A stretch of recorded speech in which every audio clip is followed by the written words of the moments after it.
Bueno, gente, buenas tardes, buenas noches, buen día, dependiendo de donde nos estén mirando. Vamos a empezar una vez más con este podcast que denominamos Diplomacia. Acá estamos con el amigo Jordi. Hoy tenemos varios temas. Vamos a empezar haciendo una despedida a un gran autor, hoy sería, si hubiese nacido hace poco, sería un influencer. Así que, y luego, para seguir continuando, hoy vamos a hacer una especie de, vamos a hacer un boletín, vamos a levantar un par de noticias que están en el auge hoy en día en lo que es la realidad política internacional. Vamos a hablar, bueno, como ya les dije, primero vamos a hacer una despedida, segundo, Francia.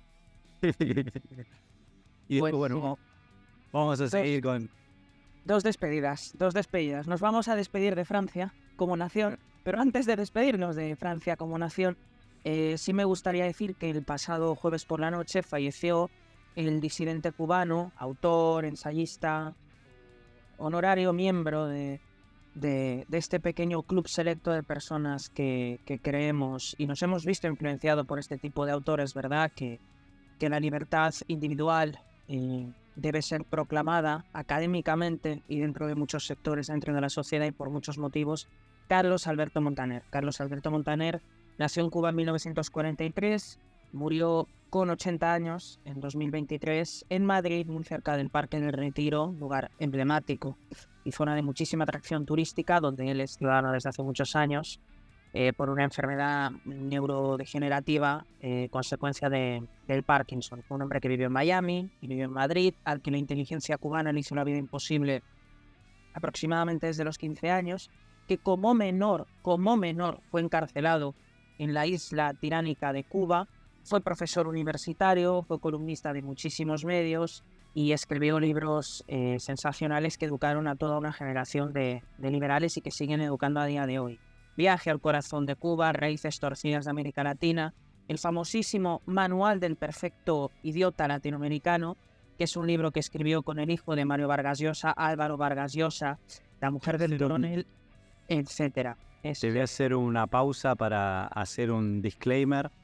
En la Biblioteca Libre para Todos tenemos una carpeta dedicada a él, que tenemos 8 libros de él. 8. Así que sí, para que puedan, si quieren leerlo y quieren recordarlo, para que puedan ingresar y buscar.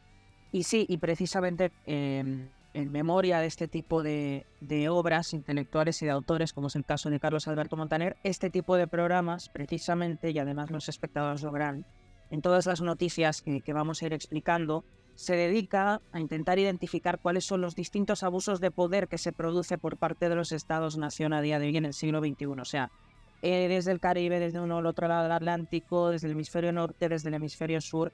Y como alguna vez he dicho, y no es la primera vez que lo hago, yo creo que el reto de los que pensamos políticamente año tras año y en cada siglo es intentar identificar cuáles son las nuevas formas de esclavitud e intentar combatirlas. Y yo creo que evidentemente una forma de esclavitud por excelencia que existe desde la modernidad política es la misma existencia de los estados, su tendencia a expandirse, a atrofiarse, a hipertrofiarse y a convertir en esclavitud a una grandísima parte de las regiones. Cuba evidentemente es la forma clásica en cómo se ha ido reprimiendo a lo largo de los años a sus ciudadanos, ¿no? Por más de 70 años, ¿no? Vamos a llegar probablemente a la ignominiosa cifra de un siglo desde que habría podido durar una dictadura y pocas veces hemos estado delante de una situación así.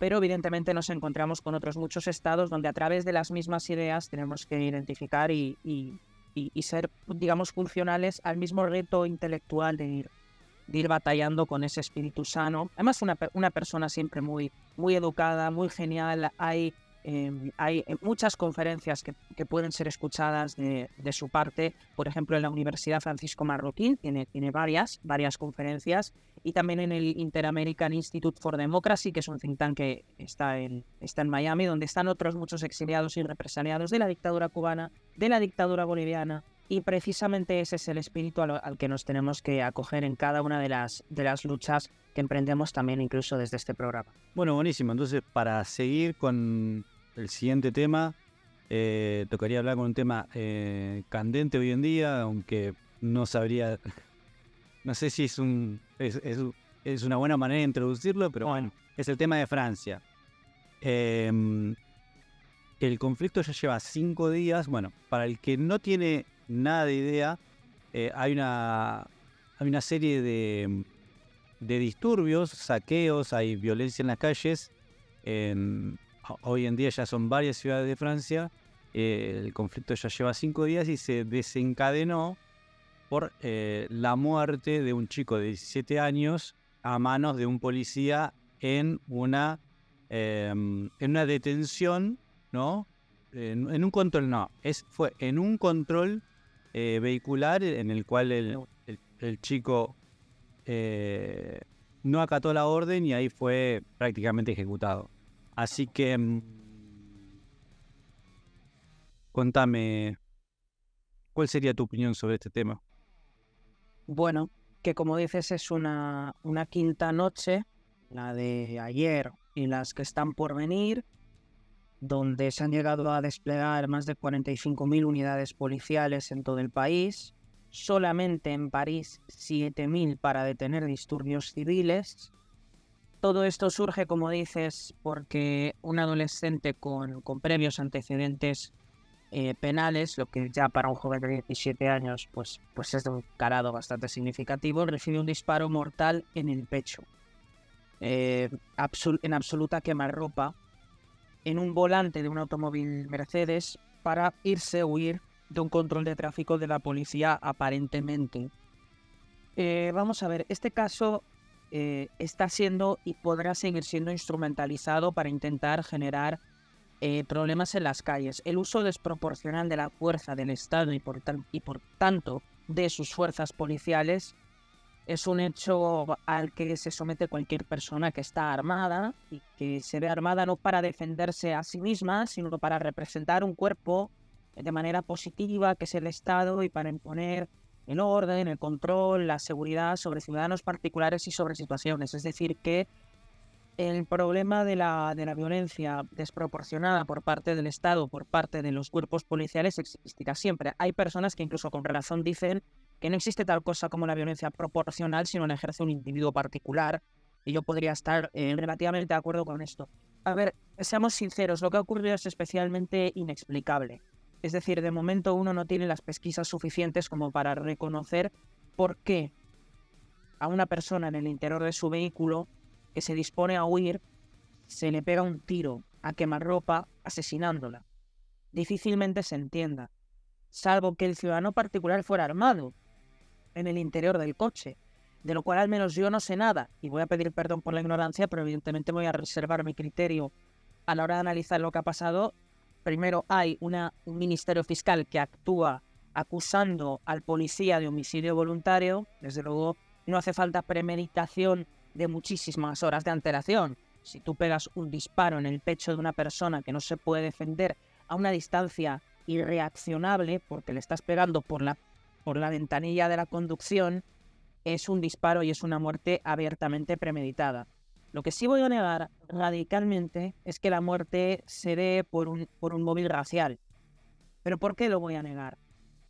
Porque para afirmar eso se necesita algo más que una persona de raza negra que haya sido víctima de algo.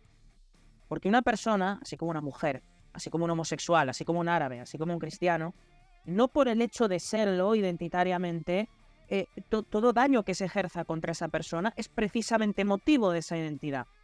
Porque podríamos disgregar arbitrariamente otras razones. Por ejemplo, podríamos acusar al policía de ser un pedófilo. Podríamos acusar al policía de ser una persona que tiene algún tipo, que es paidofóbico, es decir, que en lugar de tener un odio a una persona negra, lo tiene por razón de ser joven, o lo tiene por razón de su tono de piel, o del color de su pelo, o porque no le gusta la camiseta que calza. Es decir, no quiero ser frívolo con el racismo, pero quiero decir que cuando una persona se dedica permanentemente a intentar desglosar las razones de un acto cualquiera que sea, por un móvil racista, por un móvil tiene que demostrarlo, porque existe algo llamado presunción de inocencia. Y existe presunción de inocencia delante del policía, aunque haya matado a una persona, aunque lo haya hecho con una cámara, porque evidentemente estamos hablando de un episodio remotamente grabado, pero finalmente grabado. etcétera, etcétera, etcétera. Y después diré que evidentemente hay una determinada ideología escondida detrás de la indignación general. Pero no es una indignación genuina. Existen muchas muertes, incluso muchas muertes mediante el abuso policial, muchísima violencia. Quiero hacer un paréntesis ahí y quiero complementar lo que dijiste que me pareció genial. En realidad a ver, el tema del racismo vende, entonces ya se lo caratula así. Ahora, la gente que lo hace intencionalmente ya es con una intención política. Ahora, cuando se va a juzgar, cuando se va a ver o cuando se va a, sobre todo más desde el lado judicial, cuando se va a ver este tema, tiene que haber una investigación, tiene que haber un trasfondo, no se puede solamente porque la persona una persona es blanca y la otra es negra, ya hay un indicio de que eso es irreal, no existe. Entonces, bueno, está como llevado hacia ese lado porque hoy en día la política se maneja así.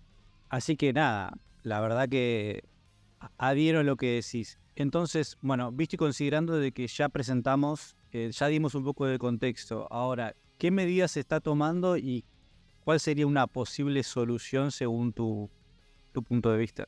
No, el ejercicio de violencia del Estado es lo que va a intentar remediar la situación, porque cuando hay un conflicto violento en las calles, solo se puede resolver delante de la violencia legítima. Es lo único que puede resolver este problema, porque existe un problema, ¿no? Y es, si el Estado violenta, salvo que lo haga con esta medida descaradamente desproporcional y contra la seguridad de las personas, que es lo que ha pasado precisamente con la muerte del chico de 17 años, de lo que estamos hablando es de un crimen, propiamente de un crimen que tiene que dirimir un Ministerio de Justicia, un organismo de justicia a través del Ministerio Fiscal que acusa, pero evidentemente el Estado palía eso, los ciudadanos entre sí se están tomando la justicia de su mano, y eso es lo que está provocando estos problemas. Han sido detenidas 3.000 personas y han resultado heridos tanto policías como bomberos. También me gustaría saber la necesidad de atacar bomberos. Pero es inexplicable. Eso nos lo van a explicar ellos si es que han aprendido a hablar, ¿no? Los disturbios se han vuelto tan graves que el presidente francés Emmanuel Macron ha cancelado una visita de Estado hacia Alemania. Tiene que evidentemente lidiar con el empeoramiento de la agitación porque va a mayor, es decir, quizás no hemos llegado todavía a un pico de violencia. Habrá un pico de violencia, no habrá un descenso. La pregunta es cuántos comercios habrá que atacar para que ese pico de violencia llegue, cuánta infraestructura pública habrá que quemar, cuántos muertos habrá que poner encima de la mesa para implementar esta especie de justicia racial, ¿no? Y hay un problema muy grave cuando una injusticia, que puede ser una injusticia, incluso puede ser por un motivo y un ensañamiento racial, cosa que no sabemos, tiene que derivar en muchísimas más personas inocentes siendo atacadas por parte de gente que quiere implementar una justicia racial, pero que lo quiere hacer a través de la violencia, ¿no? Y sobre todo hay que preguntarse qué tipos de discursos legitiman que la supuesta injusticia racial se tiene que resolver con violencia en el año 2023 en una sociedad europea como es la francesa, que es especialmente tolerante con la integración de los ajenos para desintegrar a los propios culturalmente, que es lo que ha pasado en Francia. Como ejemplo, hubo una final del Mundial el año pasado que por ventura ganó Argentina.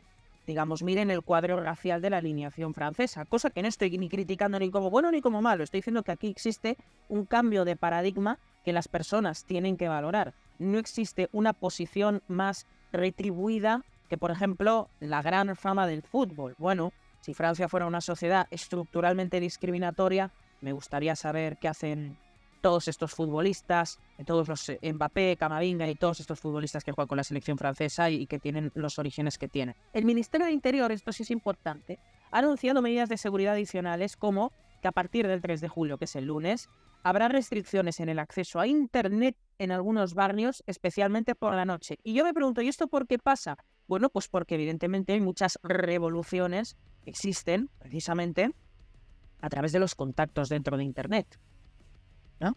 A través de Internet se conoció, por ejemplo, un intento fallido de golpe de Estado en Turquía. A través de Internet hemos conocido muchas de las revoluciones de colores que han existido alrededor del mundo, ¿no? Sobre todo en todas aquellas zonas que son más alejadas a la nuestra.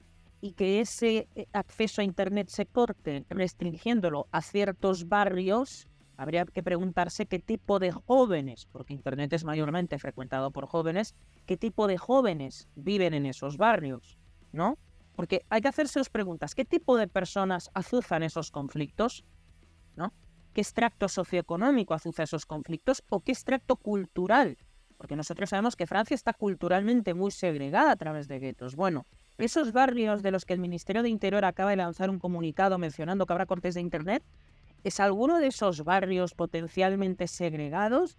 ¿Y eso no sería una admisión tácita de que tenemos un problema por la falta de cohesión de ciertos grupos étnicos dentro de Francia? Y la pregunta es, ¿no habría que haber tomado ciertas decisiones limitativas antes de que pudieran ocurrir todos esos conflictos? Pues como dice el dicho, seguiremos informando. Bueno, sí, seguiremos informando de que según Macron el problema lo tienen los videojuegos. Claro, bueno. Pasa que Macron, viste, está en... Acá en Argentina se usa mucho una frase que es, él está en un cumpleaños de 15, está en otro. Sí, sí. Está en... Bueno, yo creo que lo han encerrado y que no le dejan salir de ese cumpleaños de 15. Que me imagino que si da otro, digamos, otro diagnóstico, pues a lo mejor hay un golpe de estado en Francia o algo así. Claro, bueno, eso sería, como dijiste el podcast pasado, algunos se pondrán contentos y otros... Sí. Bueno, para hacer un comentario final sobre este tema, siempre volvemos al inicio, siempre volvemos a las mismas conclusiones que algunos dirán, mento siempre lo mismo, pero es básicamente son fórmulas muy simples, que es básicamente, si la gente voluntariamente, si estuviese, por ejemplo, si no hubiese limitación a la hora de viajar, si no hubiese limitación a la hora de inmigrar, si la gente fuese libre, tuviese libre movimiento, la gente se agruparía libremente y habría orden espontáneo a la hora de eso que vos mencionás, que sería una cohesión natural. Ahora, la gente se empezaría por afinidad política, por afinidad racial, por afinidad cultural o la afinidad que la que quiera, se reuniría en armonía y progresaría en armonía. Ahora, el problema es la integración forzada. El problema es cuando se limita, se controla y se trata de hacer ingeniería social, como por ejemplo en el tema de la inmigración. O sea, el problema que trae Francia no es un problema de hoy, es un problema de muchos años que viene teniendo, por ejemplo, con la inmigración, hasta problemas de cuando Francia era una potencia imperialista, con el tema de Marruecos, Argelia, Túnez. Son lazos históricos que tienen, que los vienen arrastrando hasta el día de hoy y en algún momento vamos a ver si los pueden solucionar. Yo creería que no, porque todo lo que hace el Estado es para peor. Así que bueno, Sí. vamos.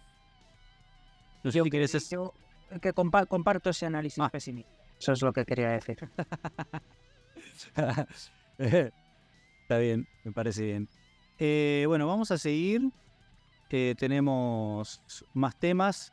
Bueno, ahora el tema que ahora volvemos para el continente americano, estamos teniendo problemas con el tema de la política, el tema de quién puede, quién no puede competir en política.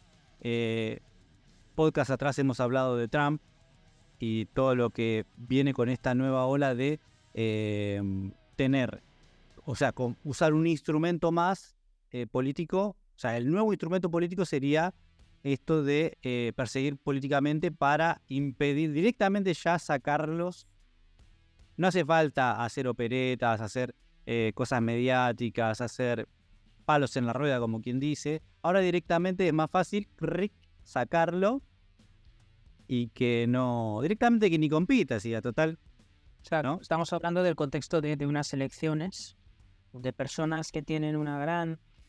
Además, nosotros estábamos hablando, a veces en privado y a veces en público, de que existen ciertos conflictos que tensionan hasta puntos realmente irresolubles la estabilidad de un Estado. si hay un porcentaje muy significativo de la población que ve como sus preferencias políticas no pueden ser materializadas porque su máximo exponente o su máximo representante político se echado de la carrera política, realmente podemos estar delante de una crisis de legitimidad, válgame la redundancia, crítica, frontal del sistema político de turno, ¿no? Y ahora vamos a hablar de dos casos particulares, si me permites hablar del primero, de María Corina Machado, en ese estado perfectamente articulado para que su régimen político no escape del poder, que es el caso de Venezuela. En Venezuela hay unas elecciones primarias el próximo mes de noviembre del 2024, muy cerca de la primera vuelta argentina. En Argentina, bueno, de momento, como dices, existe más bien la forma indirecta de intentar deslegitimar los candidatos políticos, no de manera tan directa, aunque de manera directa hay personas que han perseguido políticos y que han acabado muertos en baños de hoteles. Pero aparte de eso, no sé por qué siempre termino haciendo la misma referencia. Prometo que sea algo más que eso. Pero bueno, el chavismo ha seguido su propio manual y ha inhabilitado a la opositora María Corina Machado, que actualmente lidera las encuestas en las primarias de la oposición, elecciones que se van a celebrar a finales del 2023, pero durante el 2024 se celebrarían elecciones generales en Venezuela para decidir nuevo presidente, ¿no? Para decidir nuevo presidente, pero que el presidente siga siendo el mismo.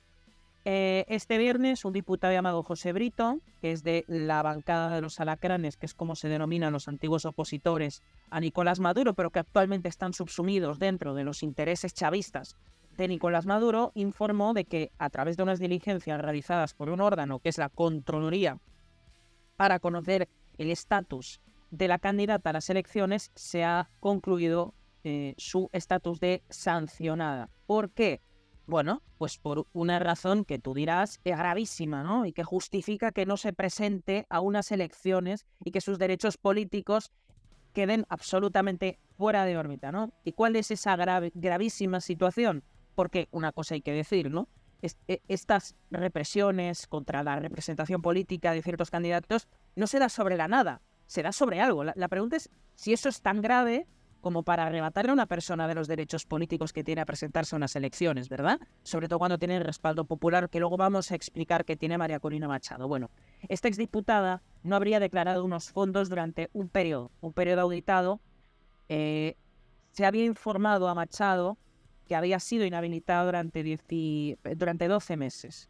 Periodo de sanción que ya cumplió, porque esa sanción se realizó en el año 2015. Insisto, por una declaración jurada como diputada sobre la justificación de unos fondos durante un periodo. No habría justificado ciertos fondos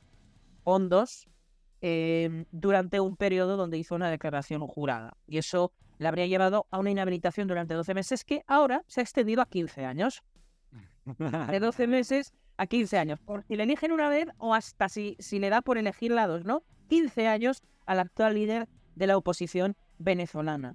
Hay distintas reacciones. Un opositor venezolano, Enrique Capriles, que también ha tenido problemas con la justicia venezolana, responde diciendo que, cito, la inhabilitación por 15 años de María Corina Machado por parte de la Contraloría es una acción inconstitucional, infundada y vergonzosa. Y yo digo, ¿hasta qué punto esto será así? Que el presidente colombiano Gustavo Petro ha salido a decir, cito, ninguna autoridad administrativa debe quitar derechos políticos a ningún ciudadano. Gustavo Petro, una persona que realmente está llegando muy lejos en perseguir fiscales, en tener problemas de corrupción con su ex diplomático en Venezuela, que es Mario Benedetti. Bueno, tenemos muchas situaciones, muchas que afectan solamente a la persona de Gustavo Petro, pero que ha salido después de haber retomado, por cierto, relaciones diplomáticas que son absolutamente casi promiscuas con el gobierno venezolano, que antes evidentemente había recibido el veto por parte de las anteriores administraciones, que evidentemente no eran proclives al régimen de Nicolás Maduro.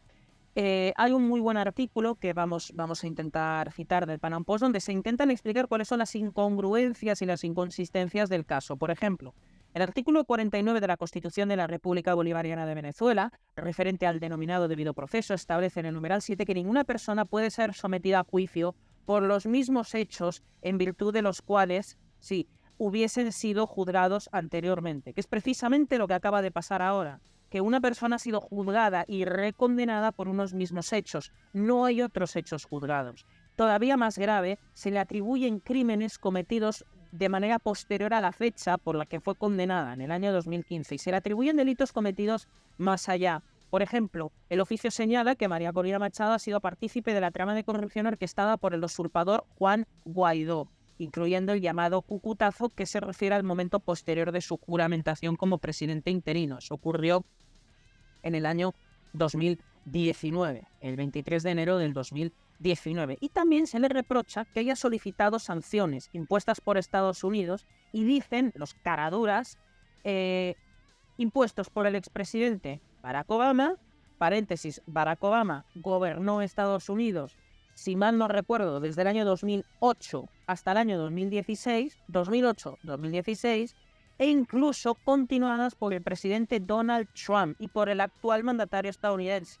Vale recordar que Donald Trump tomó posesión del cargo el día 20 de enero del 2017 y supuestamente la inhabilitación a María Corina Machado remite al año 2015. Para cerrar el tema de María Corina Machado y ir a otros paralelos, porque, entre paréntesis, nadie duda dentro de la prensa bien pensante que aquí se trata de una represión opositora. Luego voy a mencionar a otra persona que ha sufrido una inhabilitación, pero evidentemente los medios lo tratan de una manera completamente distinta cuando estamos hablando de la misma opereta, ¿verdad?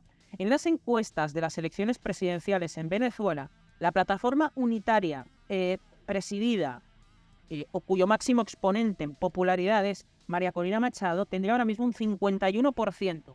Un 51% de intención de voto, luego habría un candidato independiente con un 20% y Maduro hoy tendría el 10%.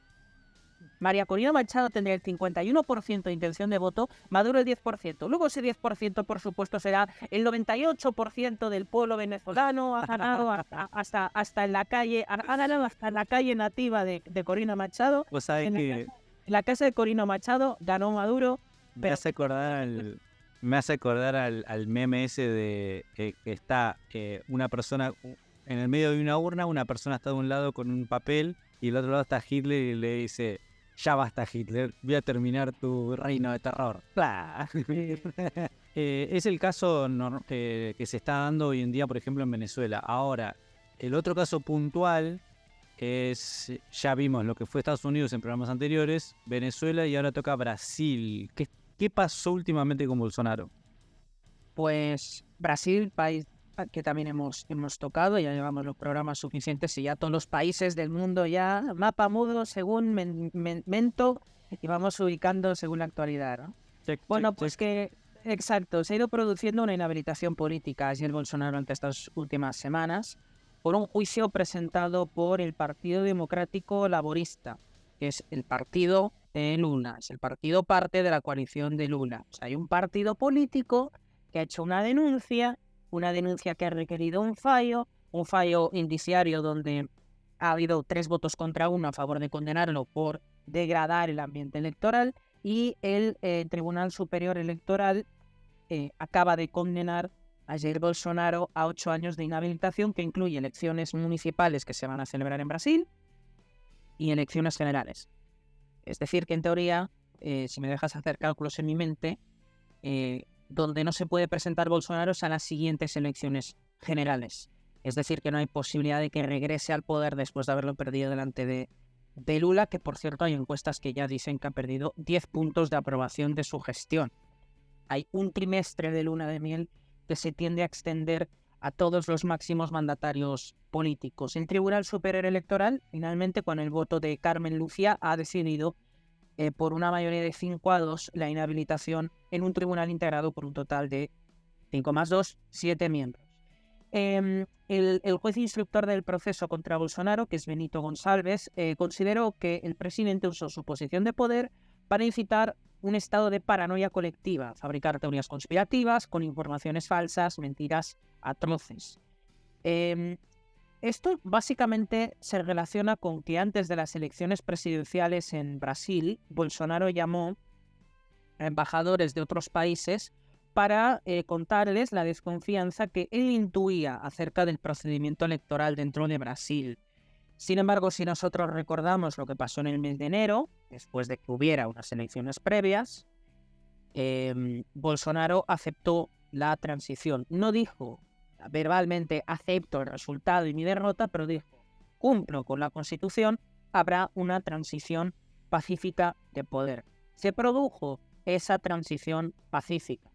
Nunca negó explícitamente o verbalmente el resultado de las elecciones. Y por cierto, sabemos que hay un miembro de la CIA que visitó a Jair Bolsonaro antes de las elecciones para combinarle a respetar el resultado electoral. Que yo me pregunto por qué Estados Unidos tiene siempre que encimarse a los procesos electorales ajenos, pero luego cuando se acusa a Rusia de hacerlo con Estados Unidos, particularmente en 2016, sale el nacionalismo exacerbado de los Estados Unidos diciendo ¿y quién es Rusia para meterse, ¿no? Cuando lo que había que preguntarse es quién es Estados Unidos para meterse en Brasil, que tiene muchas más alianzas con China de las que las tiene con Estados Unidos, ¿no? Habría que hacerse esa pregunta. Si por supuesto hubiera habido un agente de los servicios de inteligencia chinos hablando con Lula o hablando con Bolsonaro, estaríamos alzando el grito al cielo, ¿no? Pero parece que Estados Unidos es de alguna manera la posición default para que estos procesos sean confiados. Debemos recordar que hay un documento firmado por un ministro designado por el Tribunal Superior de Justicia, el ministro Salomao, por el expresidiario Lula, actual presidente, al que nosotros bautizamos, para mí, el mejor programa que hemos hecho, porque tiene una cantidad de datos muy buenos, explicando quién fue Lula en el pasado, al que nosotros denominábamos ladrón de 9 dedos, a Lula da Silva. Bueno, pues el ladrón de 9 dedos combinó al ministro Salomao, designado por el Tribunal Superior de Justicia, determinó que plataformas como Facebook, Instagram, Twitch, Twitter y YouTube deben suspender la monetización de canales investigados por difundir noticias falsas sobre la elección de Brasil. Es decir, que existe una larga data, como dirían por allí, de censura a personas que simplemente no confían o simplemente plantean dudas o plantean preguntas sobre la transparencia electoral del proceso. Un proceso muy reñido, ¿no? Donde prácticamente a Bolsonaro lo votó el 50%, a Lula otro 50%, con ese resultado tan estrecho.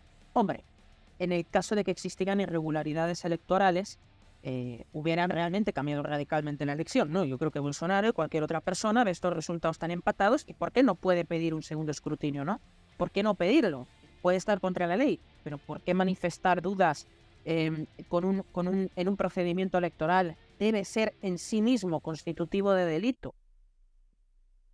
No lanzar a personas a las calles, no decir abiertamente no hago una transición de poder pacífica a Lula da Silva, porque eso existió dentro de Brasil. Por tanto, hay un 5-2 a favor de la inhabilitación en ese tribunal integrado por estos 7 miembros y por tanto, en principio, Bolsonaro no podría competir electoralmente en las próximas elecciones presidenciales, cuando incluso se hablaba de que él podía convertirse en el candidato por Sao Paulo. Es decir, ni tan siquiera se estaba planteando que Bolsonaro fuera el comandante en jefe de la oposición, porque ni tan siquiera es parte integrante del Congreso, ¿no? Que es la parte política activa, donde, por cierto, los bolsonaristas tienen una cierta mayoría. Lo digo porque pueden haber instrumentos políticos para intentar absolver a Bolsonaro de la sentencia que acaba de recibir para que sí sea elegible para los próximos comicios.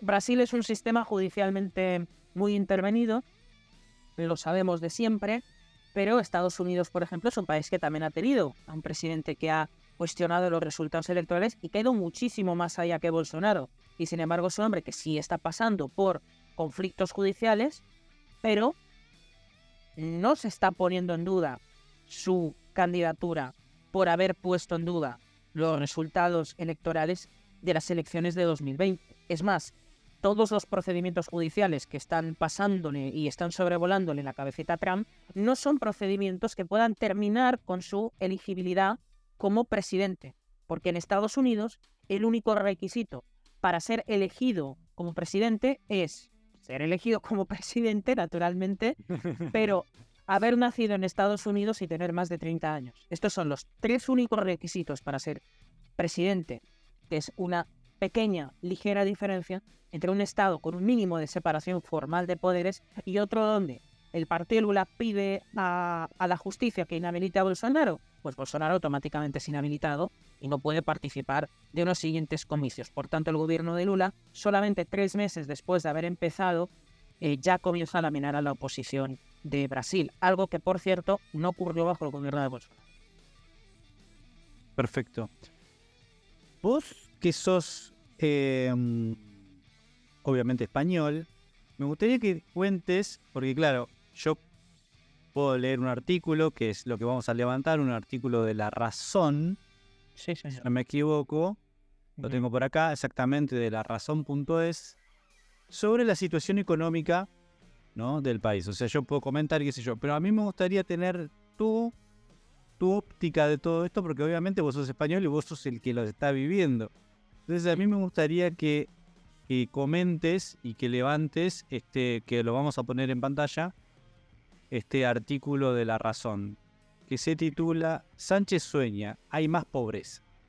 Exacto. Yo creo que cuando uno intenta informarse sobre la situación española, tiene dos vías para informarse: la prensa libre y la propaganda. La propaganda del presidente Pedro Sánchez dice, palabras literales suyas, que España va económicamente como una moto.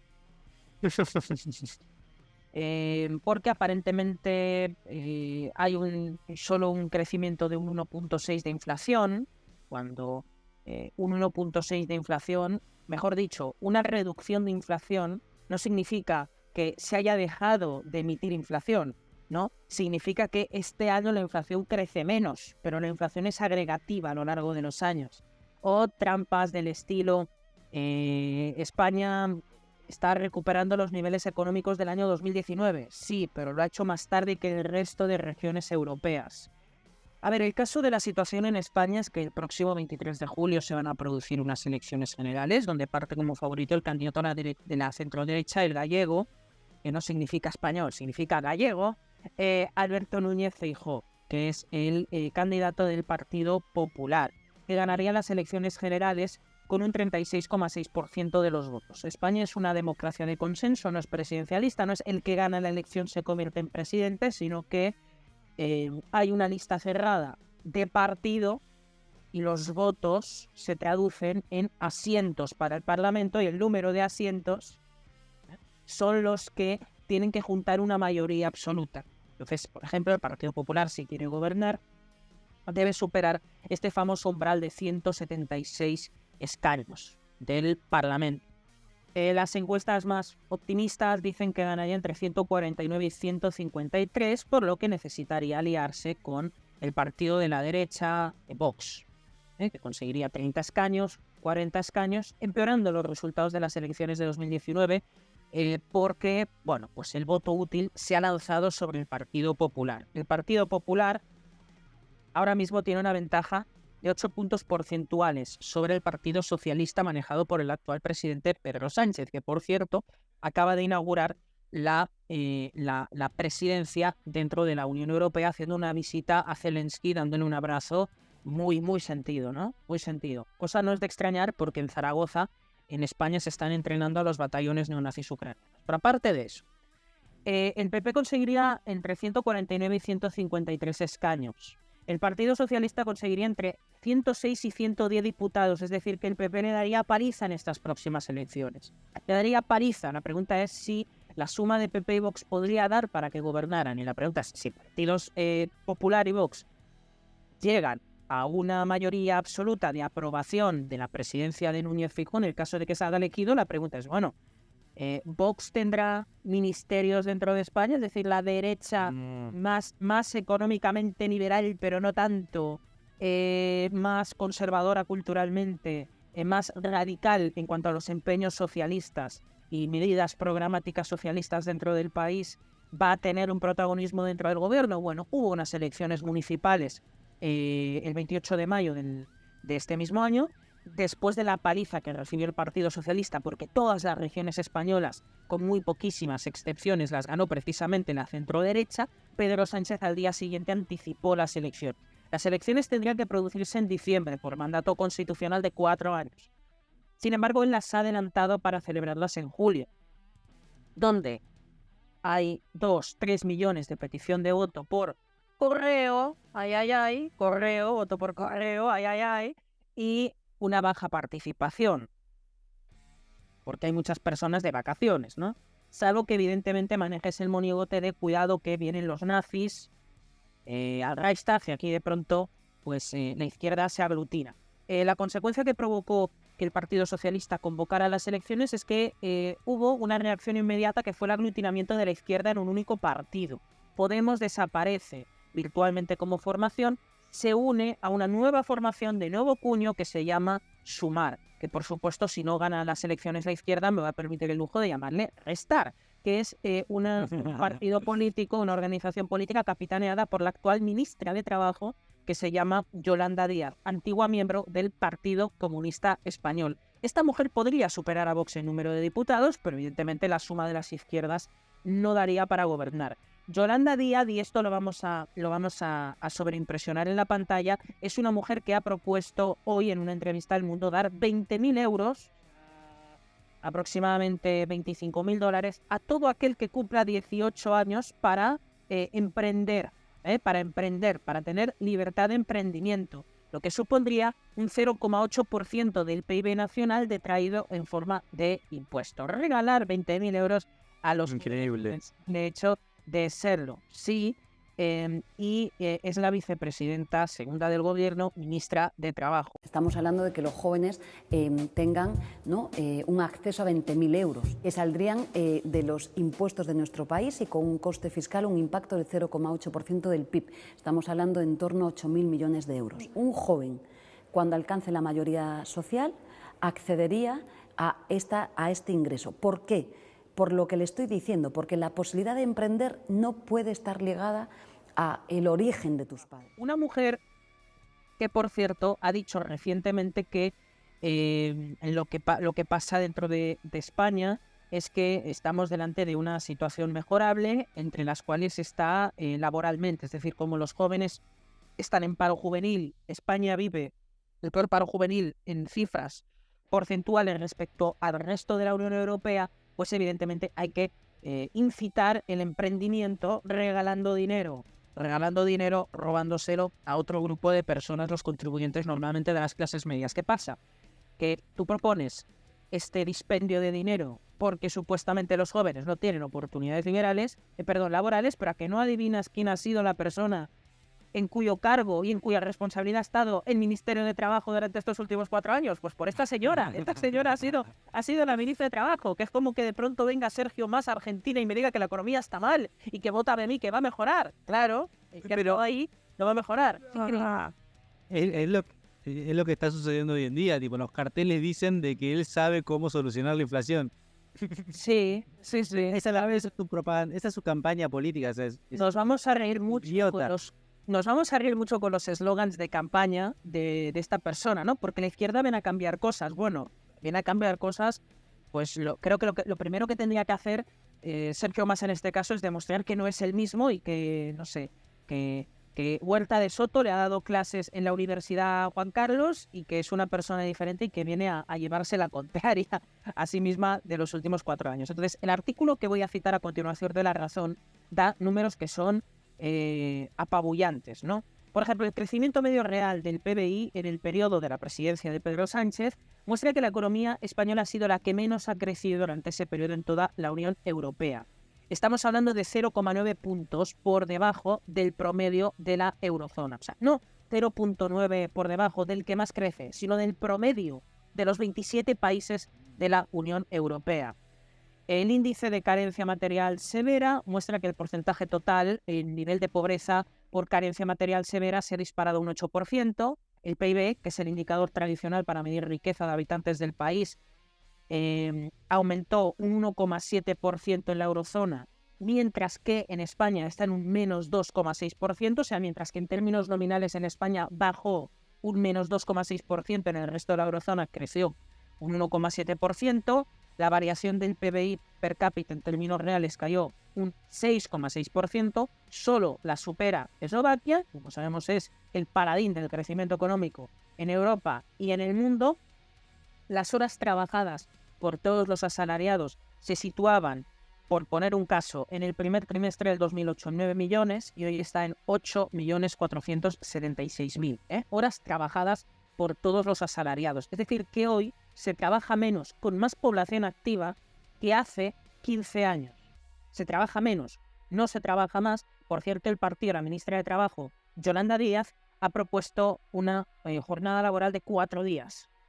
4 días porque la gente tiene derecho a recrearse cuando llega a casa y ver Netflix o verla a ella diciendo las pavadas que suelta para agotarla un poco, ¿no? Y por dar un último dato, la inflación acumulada en el periodo 19-23, que es el periodo presidencial de Pedro Sánchez, la inflación acumulada se situó en un 14,8% con los alimentos, subiendo un 40%, y el índice de precio a consumo ha subido en 4 de los 6 meses de 2023. Estas son las cifras, unas cifras a las que se suma que España tiene un desempleo del 12%, que es y lo hace convertirse en el último país de la Unión Europea en términos de empleo, y tiene el mayor paro juvenil con más de un 20%, siendo el país con mayor desempleo juvenil de toda Europa. Con todo, con esta hoja de servicios auténticamente maravillosa de Pedro Sánchez, todos sabemos que es un presidente que, si los españoles tienen memoria, que no la tienen, no va a salir votado. Por tanto, hay que, digamos, pararse en guardia y ver qué es lo que hay.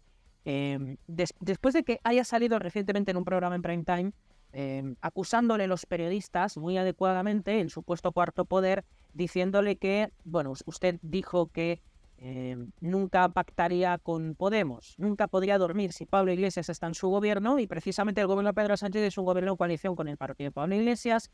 Prometió mantener el delito de sedición por el golpe nacionalista en Cataluña, y lo que hizo fue indultar a esos presos independentistas nada más salir de las cárceles, y también gobierna después de que los presupuestos generales del Estado propuestos por su partido hayan sido apoyados por un partido vasco regional llamado Bildu, que es una postrera escisión de la banda terrorista ETA, hasta tal punto que ese mismo partido Bildu presentó a 7 concejales para las últimas elecciones regionales. 7 de esas personas habían sido previamente encarceladas por delitos de sangre, es decir, por haber matado a españoles durante esa época donde la ETA, que es una especie de analogía, si se me permite, pues de Sendero Luminoso, de ERP, de Montoneros y de las FARC, de tantas organizaciones criminales que han ido surgiendo a finales del siglo XX. Por tanto, dados todos estos elementos, es evidente que en España la situación está bastante peor, y que está a manos de los ciudadanos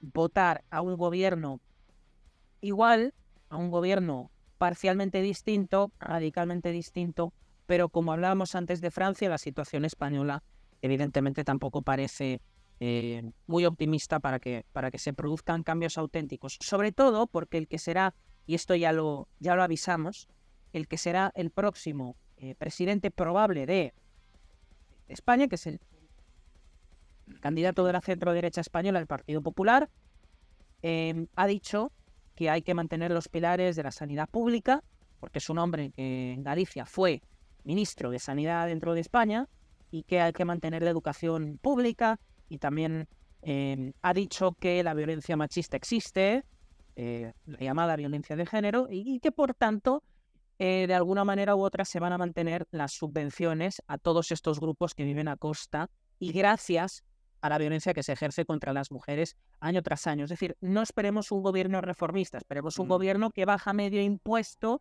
y por tanto ya está en la perfecta oposición al gobierno socialista, ¿no? Yo creo que a veces se dice que los países del primer mundo van avisando a los países del tercer mundo de lo que puede pasar con la implementación de ciertas políticas. Yo creo que al contrario, yo creo que como nuestra audiencia fundamentalmente pues viene de Argentina, nos encontramos en el escenario del 2015-2016, donde viene Macri, y Macri lo va a cambiar todo y no lo cambia nada. Bueno, yo creo que estamos ante una situación bastante parecida, porque el gobierno que viene no es precisamente un gobierno radicalmente reformista.